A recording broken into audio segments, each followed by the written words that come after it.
Miss Philippine Culture. There was a ballot that was rejected first. Live mula sa GMA Network Center, ito ang 24 Oras.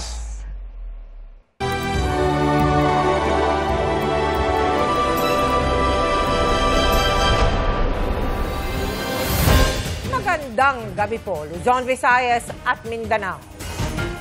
Itim na usok na naman ang inilabas ng Sistine Chapel bago mag-alas 6 ng hapon oras sa Pilipinas.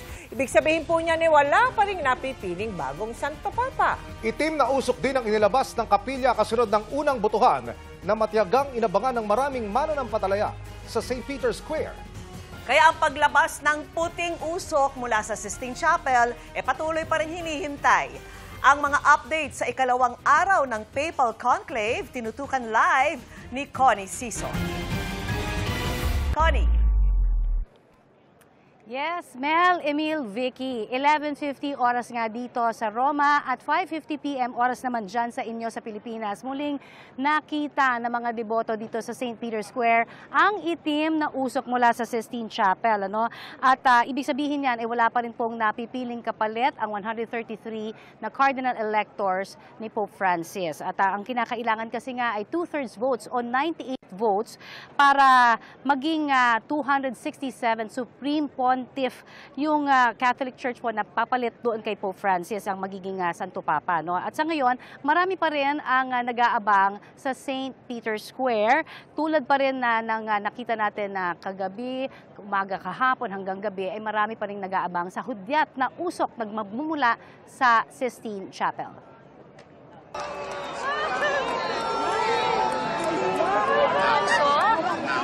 Eksaktong alas 9 ng gabi. Ayan, at nagpakita na ang usok na itim sa may bubungan o chimney ng Sistine Chapel. Wala pang Santo Papa na bago. Are you disappointed that it's black? I mean, we were expecting it. You're still coming back? Yes. Okay. Because for us, it's a once in a lifetime. Marami sa aking nakapanayam, unang beses lang na-experience ang pagpunta sa conclave. It's my actually first time watching the smoke. It's an historical event. Right now, the church has become so universal that even an African Christian would hope that the next pope would be from Africa. For us, very grateful to be here with my family in this magic moment. Masaya dahil nandito kami para suportahan si Cardinal Tagle. Maaga pa lang, pumwesto na ang karamihan sa mga deboto sa St. Peter's Square para siguruhing masisimulan nila ang conclave. Habang naghihintay ng usok, ilang beses na pumapalakpak ang mga nag-aabang sa hangarin na marinig sila ng mga bumobotong kardinal. Hindi na mahulugan ng karayom sa dami ng mga nandito ngayon na deboto, na Katoliko at nag-aabang na sa usok na ilalabas ng Sistine Chapel. Itim ba o puti? Ang iba, kanya-kanyang diskarte sa pagpapahinga sa St. Peter's Square. Kabilang sa kanila ang ilang Pinoy. Matagal po nag-aantay. Pero magtitiis pa din. Excited. Excited pa sa magiging results. Bago ang conclave ay inaabangan din syempre ang mismong pagpasok ng 133 cardinal electors sa Sistine Chapel. Ipinasilit din ng Vatican media ang kanilang oath of perpetual secrecy o panunumpa na habang buhay na isisikreto ang mga magaganap sa conclave. Sic me Deus adiuvet, et haec sancta Dei Evangelia. Matapos isa-isang manumpa ng mga cardinal ay binanggit na ng Master of Ceremonies na si Archbishop Diego Ravelli ang isa pang Latin phrase. Extra omnes. Ibig sabihin, lumabas na ang lahat maliban sa mga kasali sa conclave.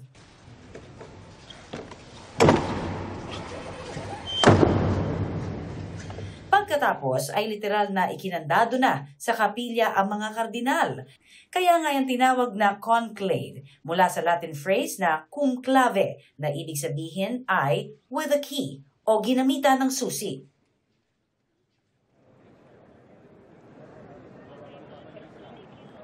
Vicky, may dalawa po tayong inaabangan na round ng botohan ngayong araw na ito. At para doon sa gustong mag-abang nito dyan sa Pilipinas, 11:30 p.m. dyan ay yung makikita natin yung ikatlong round at maglalabas sila ng puting usok kung may napili na sila na Santo Papa na bago. No? Pero kung wala pa, itim muli ang ilalabas itong usok. At maghihintay muli tayo doon sa ika-4 na botohan na mangyayari by 1 a.m. dyan naman sa atin sa Pilipinas. Sa round na yan, tiyak na maglalabas na sila ng usok, puti, kapag may napili na silang bagong Santo Papa at kapag wala pa, itim muli. At again, mauulit yung proseso bukas muli sa botohan.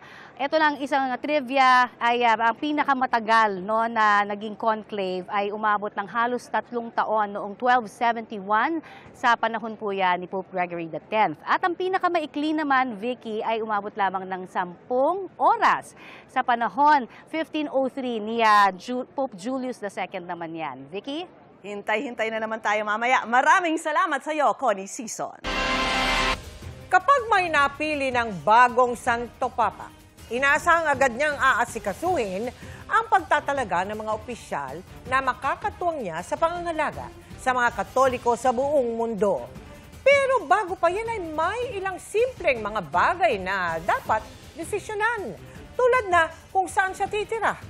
Nakatutok si Maki Pulido. Tulad ng ibang leader ng isang bansa, may inaugurasyon din ang bagong halal na Santo Papa. Noong March 19, 2013 ang inaugurasyon noon ni Pope Francis sa St. Peter's Square sa Vatican City, 6 na araw matapos ang conclave. Mayroong special rites during the Mass ng inauguration. So bibigyan siya ng ring, bibigyan siya ng tinatawag na pallium, mga simbolo ng pagiging Papa. Iuupo na rin ang bagong Santo Papa bilang bagong Bishop of Rome sa kanyang cathedral, ang Basilica of St. John Lateran. Iuupo siya and then ibibigay sa kanya yung bakulo, yung staff, symbol of his shepherding ministry. Pero ano nga ba ang mga unang ginagawa ng bagong Santo Papa? Wala naman daw nakatakda, depende na ito sa kanya.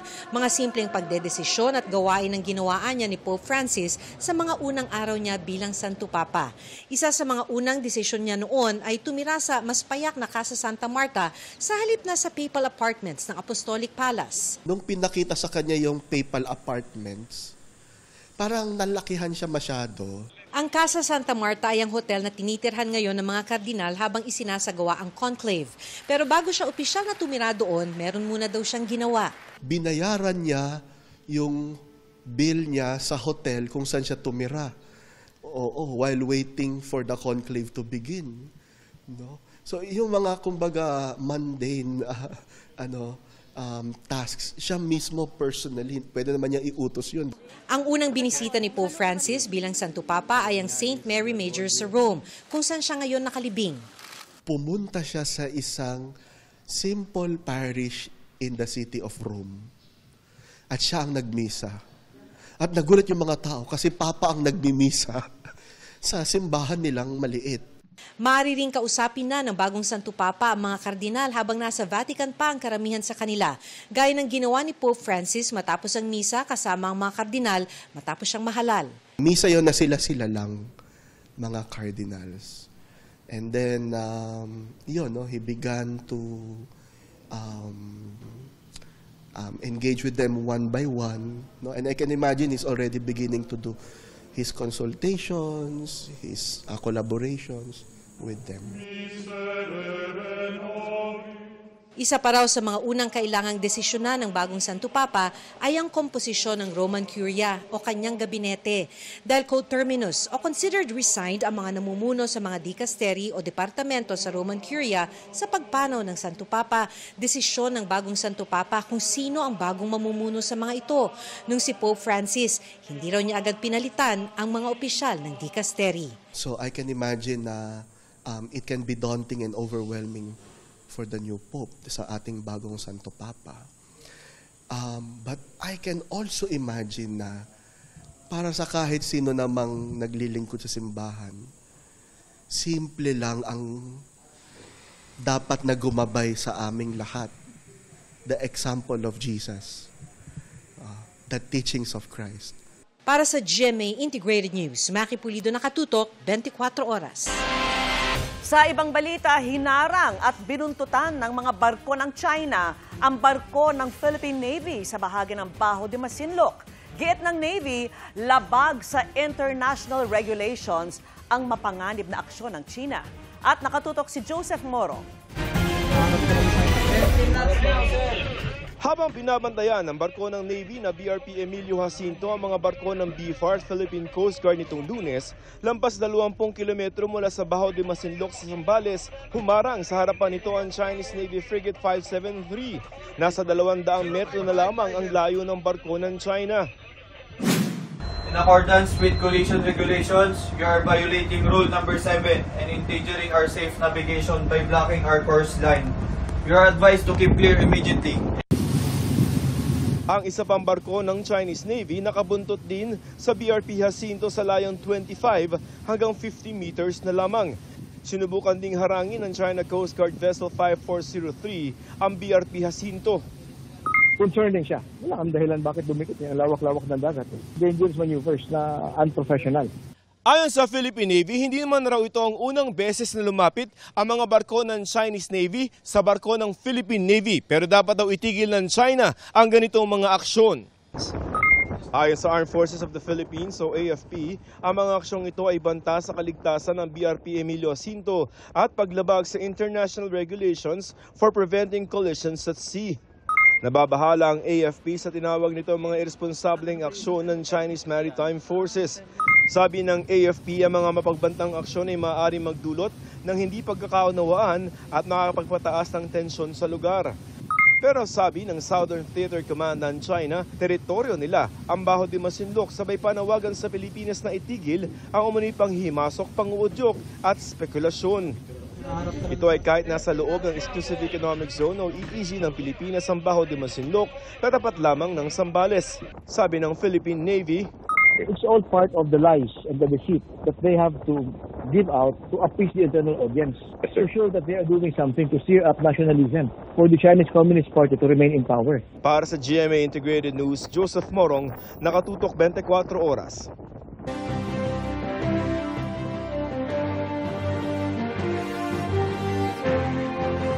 Apat na araw bago ang eleksyon 2025, inilabas ng Social Weather Stations ang resulta ng kanilang Voter Preference for Senator Survey ngayong Mayo. Nakatutok si JP Soriano.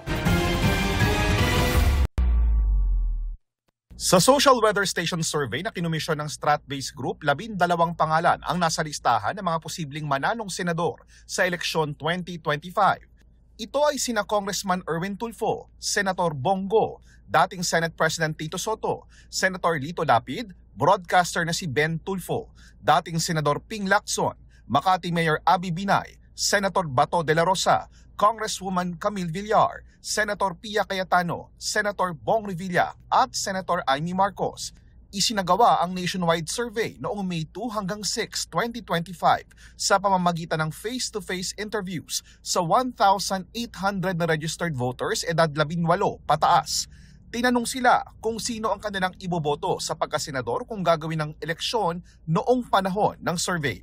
Mayroon itong plus-minus 2.31% na error margin. Para sa GMA Integrated News, JP Soriano, nakatutok 24 oras. Inusisa sa Senado ang bagong senior high school curriculum na ipatutupad sa mahigit 700 pilot schools sa pasukan. Kabilang sa tanong ng komite, kung matutugunan ba nito ang mga reklamo na hirap pa rin makakuha ng trabaho ang mga graduate ng K-12. Nakatutok si Mav Gonzalez.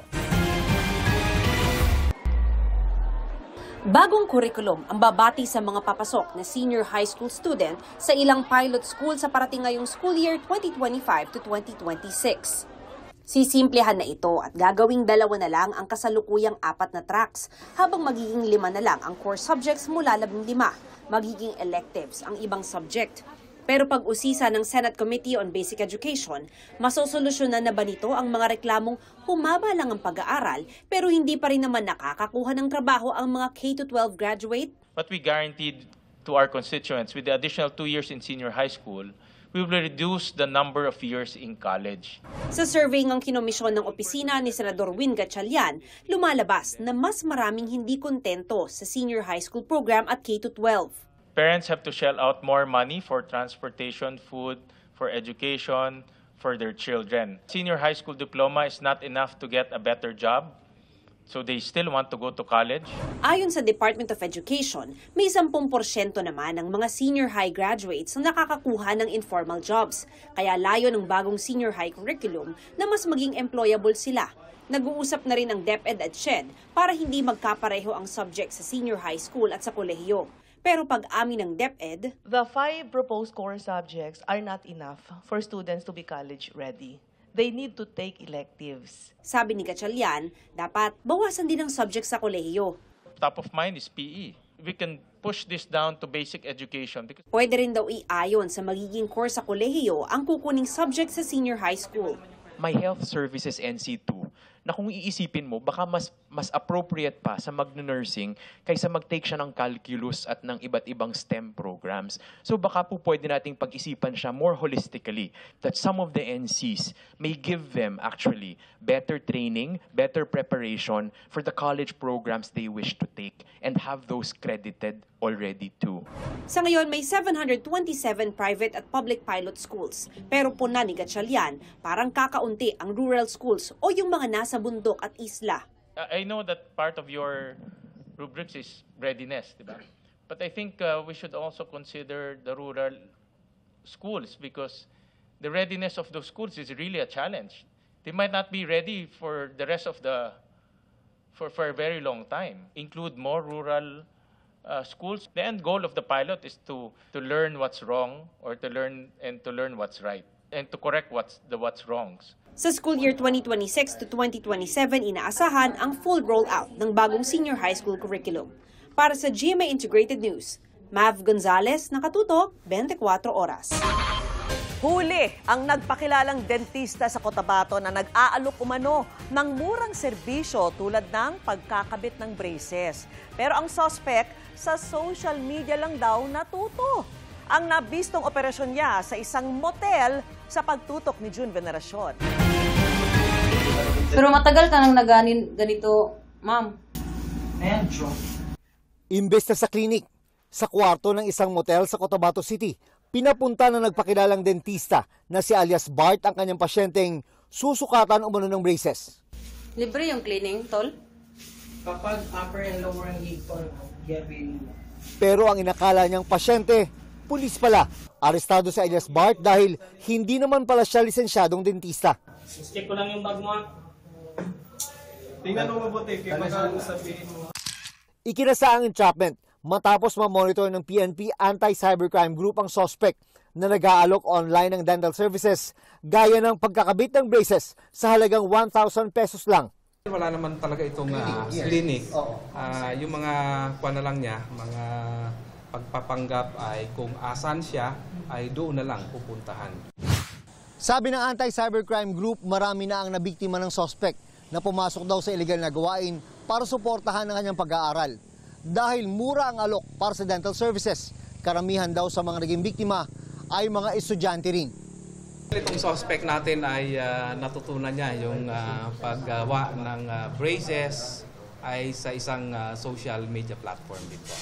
So doon siya nag-aral at pinag-practicean niya yung kanyang mga naging biktima. Ayon sa PNP, may mga minomonitor pa silang ibang peking dentista. Mula March 12 hanggang April 28 ay nasa 14 na ang naaresto ng PNP ACG sa Mindanao dahil sa illegal dental practice. Nakita nila medyo lucrative yung illegal business na to. Sinusubukan pa namin makuha ang pahayag ng suspect. Para sa GMA Integrated News, June Veneracion, nakatutok, 24 oras. Naitala sa Camarines Sur ang unang kaso ng H5N9 bird flu virus sa bansa. Ayon sa Bureau of Animal Industry o BAI, nadetek yan sa ilang duck sample mula po sa bayan ng Kamaligan. Kaya nagsagawa na ng culling at disposal sa mga apektadong bibe noong May 6. Ayon sa BAI, nakakamatay sa mga ibon ng virus pero kinukonsiderang global health agencies na hindi ito delikado sa mga tao. Gayunman, inabisuhan na ng Health Department ang mga residenteng posibleng na-expose sa virus.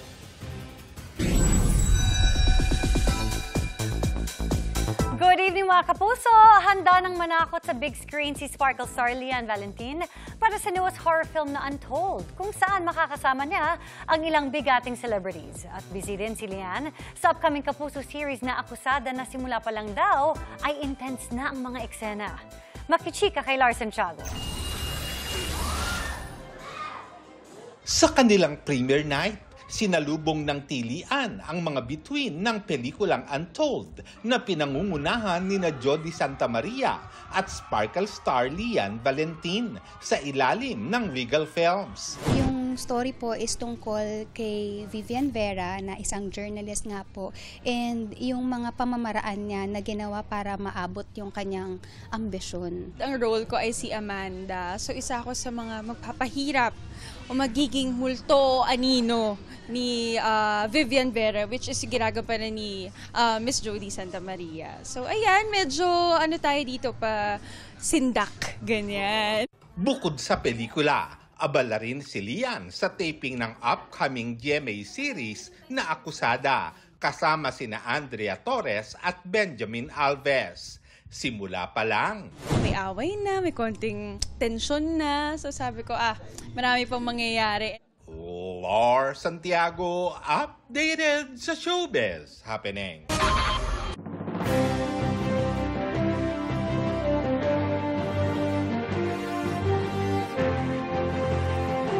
Dagsana sa ilang bus terminal ang mga pasahero, yung mga luluwas para makaboto sa kani-kanilang probinsya.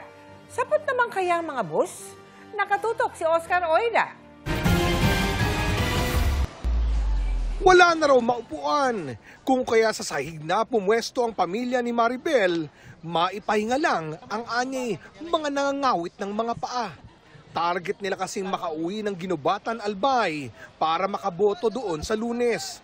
Pero sa dami ng mga pasaherong dumagsa kanina sa Parañaque Integrated Terminal Exchange o PITX, pahirapan daw ang pagkuha ng tiket. Kahit matagal, kanina pa kaming umaga. Ngayon, hindi pa kami nakakuha ng ticket, nakapila pa rin. Ating araw na. Opo. Nang silipin namin ang bilihan ng tiket, abay, pang blockbuster nga ang pila. Pero para sa ilang nakausap namin, ang mahalaga daw, makauwi at makaboto. Napakahalagang ngunyan, ngayon na eleksyon na makapagboto, gaya ko, para maikuha natin yung mga dapat iluklok na tamang tao para sa ating gobyerno. Lalo na ngayon, panahon na siguro para mabago ang strategy ng mga politiko, lalo na yung mga ibang politiko na trapo. Kailangan mawala sa kanilang posisyon. Mahalaga po mahalaga sa lahat. Sa pagbabago ng aming bayan. Ayon sa PITX, nitong Lunes lang nang biglang dumagsa ang mga pasahero. Karamihan sa mga pasahero ay mga walk-in. Ang resulta, halos wala nang maupuan ang mga nag-aabang ng masasakyan. Pagtitiyak ng PITX, may sapat na bus naman na masasakyan. Marami pa tayong naitalang extra tips, no. Nagdagdag tayo specifically Bicol region na naman, no. Usual natin na nagfo-fully book. And then syempre ngayon nakikita rin natin yung Laguna, Batangas, Quezon. Marami ring mga pumipila sa ticket booth 4. So iniintay natin if ever magkaroon man yan ng fully book status, magdadagdag naman tayo. Bukas inaasahan ang pinakadagsa ng mga pasahero na ayon sa PITX ay maaari umanong umabot ng 180 to 200,000. Kabaliktaran naman ang sitwasyon dito sa Araneta City Bus Station sa Cubao, Quezon City. Nakakaunti lamang ang mga pasahero. 6 na bus company lang daw kasi ang nagseserbisyo dito. Nabawasan pa ng isa matapos masuspende ang Solid North. Pagtitiyak ng pamunuan ng terminal, maraming bus na masasakyan dito, lalo na biyaheng Palocena, Batangas at Nueva Ecija. Hanggang maaari, pumunta na sila ng maaga, no? Para makaiwas sila kung sakasakali mang dumagsa ang pasahero dahil sa eleksyon. At maluwag naman tayo dito sa Araneta City Busport, komportable, kompleto naman tayo ng pasilidad at ang ating mga bus naman na narito ngayon ay sufisyente naman. Samantala, mga nagsisipag-uwian din ng kanilang probinsya ang inabutan namin sa Maynaiya Terminal 3. Karamihan sa mga nakausap namin, bibiyahe daw para bumoto. sobrang importante po ito sa amin, especially to the youth, kasi po dito nakasalalay yung kapakanan, yung future ng mga kabataan. Para sa GMA Integrated News, Oscar Oy na nakatutok, 24 oras. Dinismiss na po ng COMELEC ang petisyon para ma-disqualify si senatorial candidate Camille Villar. Pero si congressional candidate Christian Sia nanapuna dahil sa sinasabing bastos na biro sa mga solo parent, disqualified na bagamat maaring umapela. Nakatutok si Sandra Aguinaldo. Matapos isyuhan ng show cause order si senatorial candidate Camille Villar kaugnay sa vote buying, naglabas ngayon ang COMELEC Committee on Kontrabigay ng dokumento na nagsasabing matapos nilang tingnan ang mga ebidensya, nakita nilang hindi sapat ito para ituloy ang pagsasampa ng reklamong election offense and or petition for disqualification laban kay Villar. Nauna dito, sumagot ang mambabata sa show cause order at nagpaliwanag na nag-guest lang siya sa promotional event na naganap bago ang campaign period. Sabi ng komite, sapat na ang paliwanag ni Villar kaugnay sa umano'y vote buying. Sa ibinabang desisyon naman ng COMELEC 2nd Division, disqualified si Attorney Christian Sia bilang kandidato sa pagkakongresista sa Pasig City. Matatanda ang na-show cause order ng COMELEC si Sia dahil sa kanyang komento kaugnay sa single parents na para sa COMELEC ay labag sa kanilang resolusyon laban sa diskriminasyon. Kaya ito ho ang bagko para sa mga solo parent ng Pasig. Minsan sa isang taon, ang mga solo parent na babae na nireregla pa, pwedeng sumiping ho sa akin. Pwede pang mag-motion for reconsideration si Sia sa COMELEC Bank. Pero kung mananalo man sa eleksyon si Sia, pinapasuspend ng 2nd Division ang proclamation niya hanggang walang final resolution sa kaso. Hininga namin ng pahayag si Sia pero wala pa siyang tugon.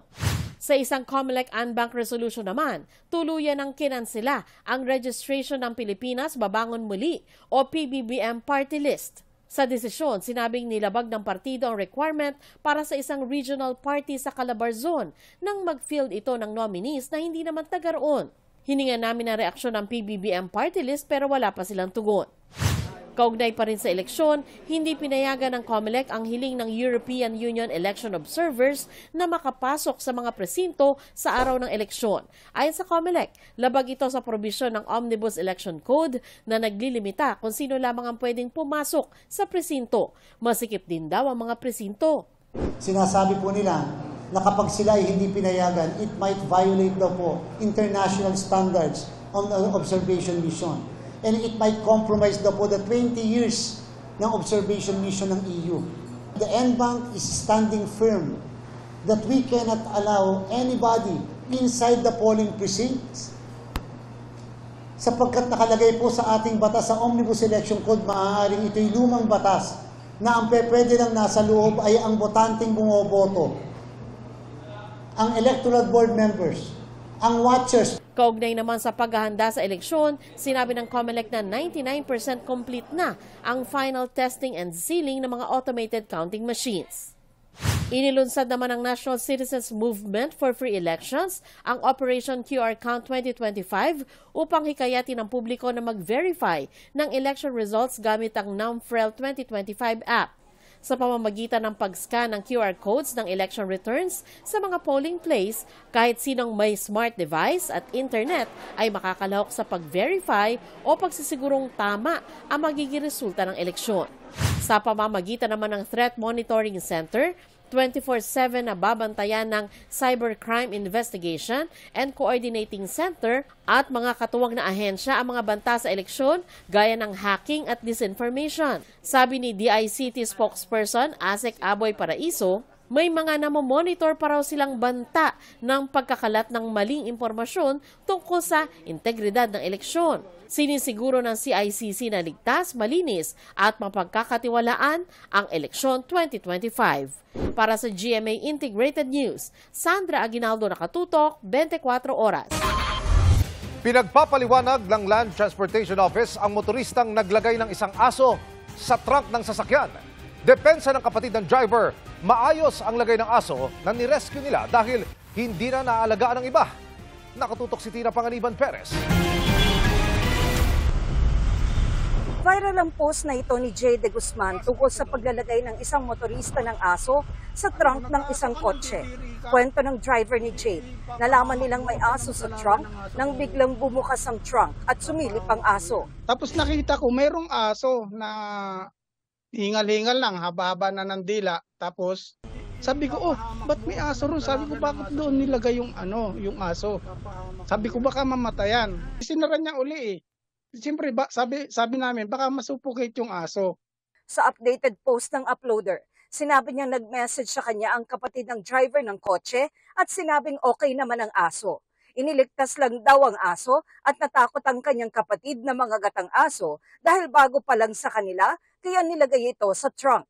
Sinisikap naming kunan ng pahayag ang driver ng kotse.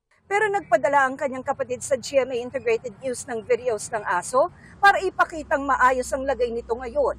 Sabi pa ng kapatid, hindi masamang tao ang driver ng kotse, bagamat posibleng mali ang paraan ng pagbiyahe nito sa aso. Nilinaw rin niyang hindi sa pound galing ang aso, kundi sa isang kakilalang hindi na raw ito maalagaan. Pero naglabas na rin ang Land Transportation Office ng show cause order para maipaliwanag ng may-ari ng kotse at ng driver ang nangyari, gayon din kung bakit hindi sila dapat kasuhan ng reckless driving at kung bakit hindi dapat suspindihin o bawiin ang kanilang driver's license. Ang Philippine Animal Welfare Society naman nakikipagtulungan na rin sa LTO at magsasampa naman ng kasong kriminal sa nagbiyahe sa aso. POS will be pursuing the criminal case. We are already drafting our criminal complaint against the registered owner. This is a clear violation of Animal Welfare Act. Nakalagay pa doon, if you place the animal in the trunks of vehicles, automatic, it is a violation under Section 4. Sakaling magliligtas ka ng hayop, pero natatakot kang makagat nito, payo ng POS, with a towel, you can bring the animal inside the vehicle. Yun ang acid test eh. Ano ba yung cruel? Kaya mo bang maglagay ng tao in the same situation? Ayon sa POS, sakaling namatay ang hayop, 100,000 ang posibleng multa at hanggang 2 taon ang kulong. Para sa GMA Integrated News, Tina Panganiban Perez, nakatutok, 24 oras. From endorsements to an upcoming series, talaga namang tuloy-tuloy ang blessings bago ang birthday ni Dennis Trillo. Ano naman kaya ang birthday wish ng Kapuso Drama King? Makichika kay Lars Santiago. Bago pa ang birthday ni Dennis Trillo sa Lunes, ramdam na niyang buhos ang blessings sa dami ng trabahong dumarating. May bago siyang endorsement at next month naman ay ipapalabas na ang GMA Prime series nila ng asawang si Jeneline Mercado na Sanggang Dikit for Real. Kwento ni Dennis, nakabantay at nakaalalay siya kay Jen sa mga ginagawa nitong action scenes. Matagal na siyang hindi gumagawa ng mga ganon, so kailangan bantayan talaga yung tamang form kasi dun makikita yung para kapanipaniwalaan ka, dapat tama yung forma mo, yung sa lahat ng mga action scenes na ginagawa. Ipapalabas din ang pelikula nila ni Jen na Everything About My Wife sa Hong Kong, Macau at UAE. Siyempre po masaya dahil mas makaka-reach mo ng mas ibang audience yung aming pelikula, yung ginawa namin. Natutuwa kami na mas marami makakapanood kahit sa ibang bansa. Kaya excited na ako na mapanood nila. Wala na nga anyang mahihiling pa si Dennis. Kaya sa birthday niya, magkakasama silang buong pamilya na kakain sa labas. Birthday wish ko ay sana laging maging masaya yung pamilya. Yun lang yung hiling ko. Yun siguro. Yun yung the best para sa akin. Bisperas ng birthday ni Dennis ang Mother's Day at sisiguraduhin daw niyang maise-celebrate ito para kay Jen. Simple lang at yung catch up sa pamilya at mag-spend lang ng special na araw niya na magkakasama. Lars Santiago, updated sa Showbiz Happening.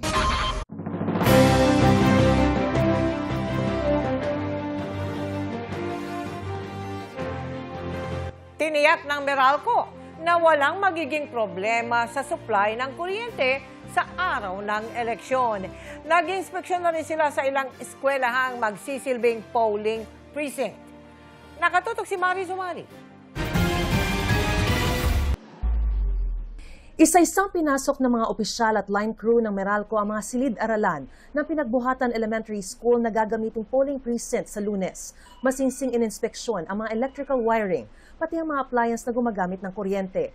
Maging dito sa priority polling place ng Pinagbuhatan Elementary School, kung saan pwedeng bumoto ang vulnerable sector gaya ng mga PWD, senior citizen at buntis na di nakakayaning umakyat sa kanilang mga presinto, ay sinigurong maayos na rin ang mga linya ng kuryente para siguradong gagana ang mga cooling fan at mga ilaw sa kanilang covered court sa mismong araw ng eleksyon. Pati ang metro tinignan at kinandado.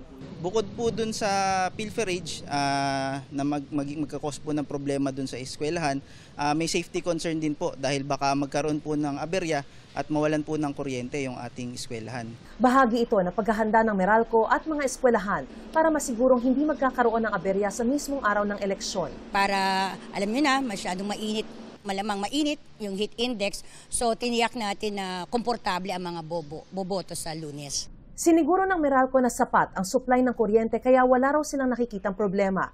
Lalo't idineklara rin daw na holiday sa Lunes kaya mababa ang demand kumpara sa regular working day. Nag-improve yung supply situation natin kung ikukumpara mo yung April supply month vis-a-vis the March supply month. No? So ibig sabihin, tumaas yung capability ng mga planta na mag-deliver ng kuryente and ang consequence niyan is we will have adequate capacity and higher reserves. Naka-alert status na rin daw ang Meralco at may mga ide-deploy din daw silang generator set at floodlights sakaling magkaroon ng emergency brownout.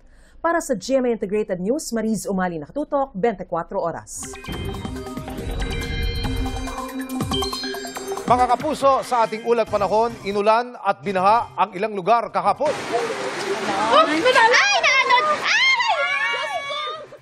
Unti-unting napatumba at natangay ng baha ang maliit na kubo na yan sa Bagong Bayan, Sultan Kudarat. Pinasok din ng tubig ang iba pang bahay habang nalubog sa baha ang ilang taniman.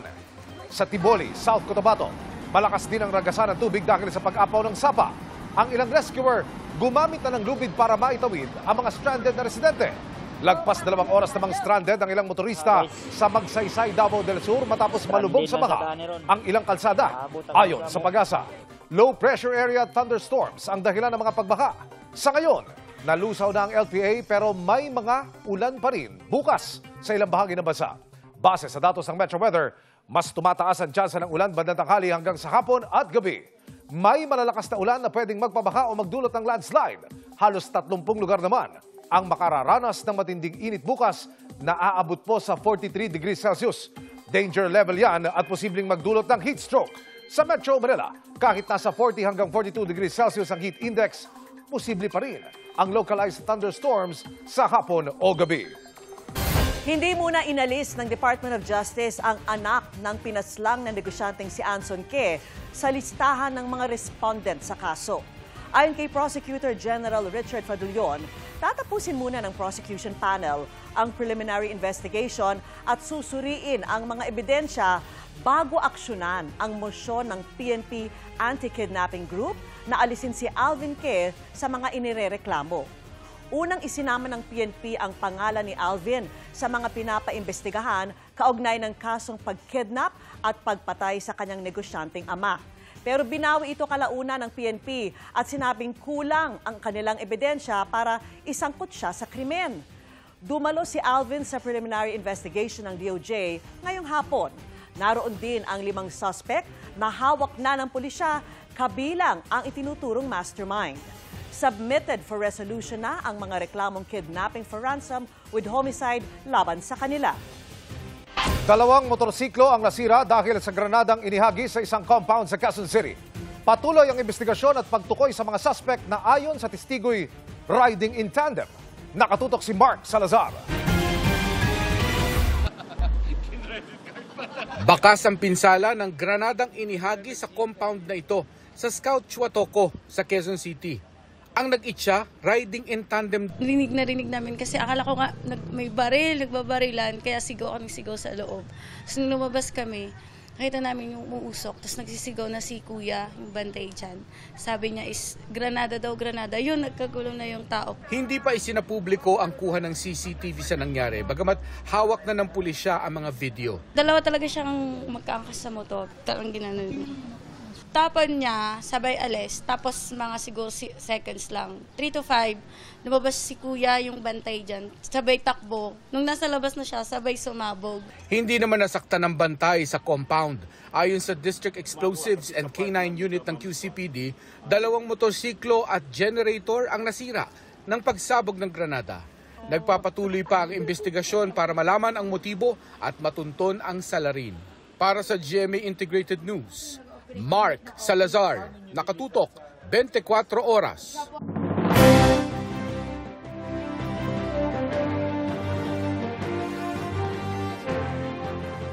May 2 araw na lang para mangampanya ang mga kandidato. Ang ilan sa mga pangako nila sa pagtutok ni Mark Salazar. Suporta sa mga magsasaka ang inihayag ni Senador Ramon Bong Revilla sa Bohol.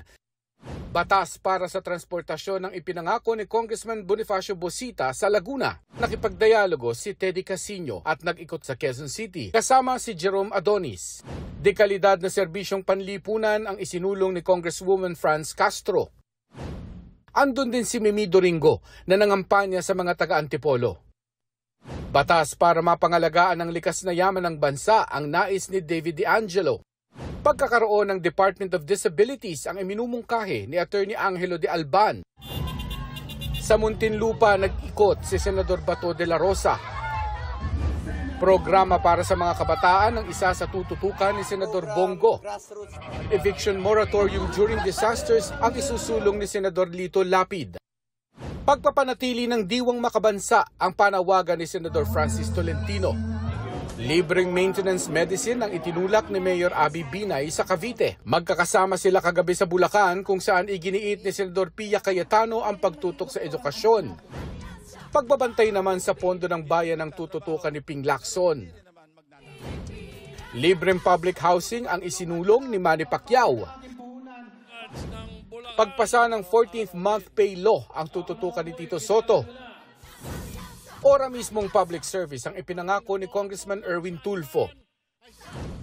Pagpapababa ng singil sa kuryente ang prioridad ni Benhur Abalos.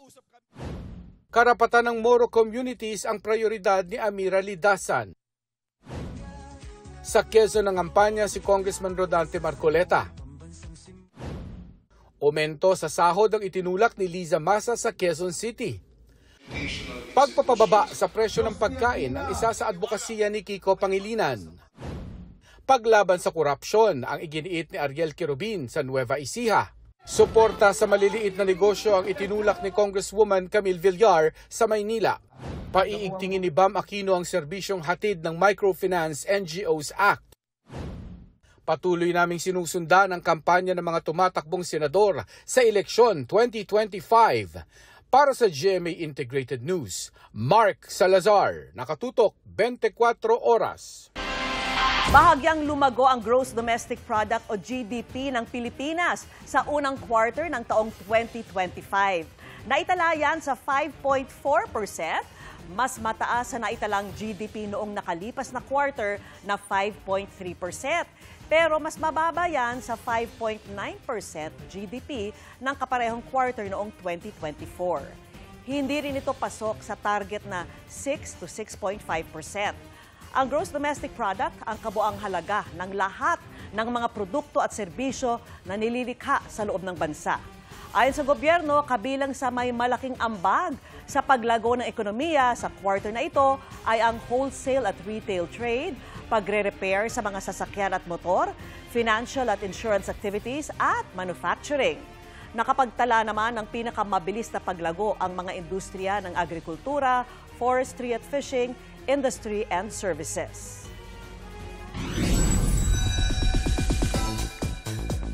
Gina, sumabak sa action scene si Jillian Ward para sa kanyang role sa mga batang Riles bilang si Lady. makakasundo kaya ni Lady ang Riles Boys, lalo na ang tinutukso sa kanya na si Rahil Birria na gumaganap bilang si Sig? Makichika kay Aubrey Carampel.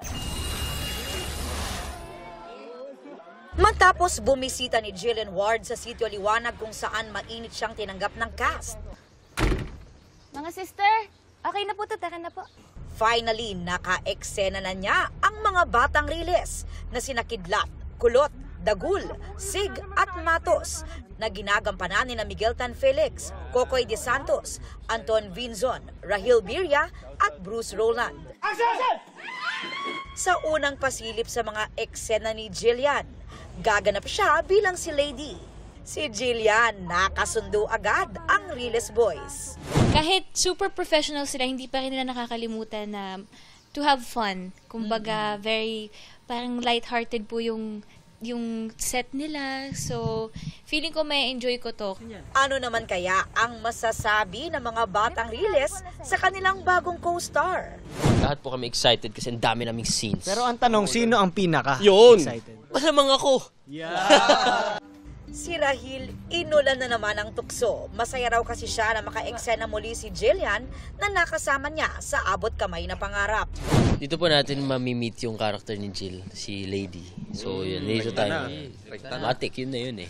Lady or your lady? Parang lagi siyang namumula. Hindi, tsaka may share lang ako kasi usually dito sa set, kapag dating sa set, parang laging, ikaw na muna na magpa-makeup, ikaw na muna magpa-ayos. Parang hindi pa na-setup yung puwan, nandun na, nagpapa-makeup na. Pero sabi ni Jill sa simula, di raw magkakasundo ang karakter niya at ni Rahil na si Sig. Medyo medyo mataray siya kay Sig. Ayun, parang naiinis siya kapag nagpapakyut sa kanya si Sig. Ang karakter niyang si Lady na nagtatrabaho sa kumbento, magpapatulong daw sa mga batang Riles para hanapin ang kanyang nawawalang kapatid. At syempre dahil puno ng aksyon ng serye, G daw ang star of the new gen sa action scenes. Gusto ko talaga matry mag-action. Actually po, nung nagpapahinga po ako, nung hindi ako nagtitaping, talagang nag-ano po ako, tumatakbo ako, ganyan, and nag-workout talaga ako, para ma-feel ko na, ay, medyo action star ako. Magpapaturo ako sa mga batang Riles dahil sila naman talaga ang pro sa ganyan. Lahat ng tatapak dito kailangan ma-experience and ma-enjoy nila yung action. Aubrey Carampel, updated sa Showbiz Happenings. And that's my chika this Thursday night. Ako po si Iya Arellano. Miss Mel, Miss Vicky Emil. Thank you, Iya. Salamat sa iyo, Iya. At Thanks, yan ang mga balita. Ngayong Webes, ako po si Mel Tiangco. Ako naman po si Vicky Morales para sa mas malaking misyon. Para sa mas malawak na paglilingkod sa bayan, ako po si Emil Sumangil. Mula sa GMA Integrated News, ang News Authority ng Pilipino, nakatuto kami 24 oras.